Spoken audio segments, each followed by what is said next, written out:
In this video, you will find out how to correctly insert and activate the water filter for your WMF950S. To do this, remove the water tank on the left-hand side. Correctly connect the water filter into the opening provided at the bottom of the tank. Fill the water tank and put it back into the machine.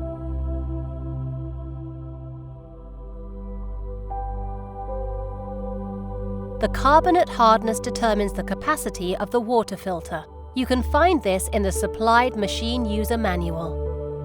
Once you have determined the correct capacity, open the System menu item, then Water Filter Settings, and activate Water Filter Inserted.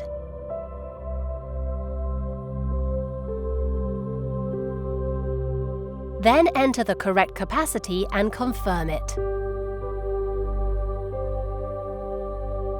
To complete the procedure, open the Care menu item and select Insert/Replace Water Filter. The machine now performs the filter rinsing process and is then again available for use.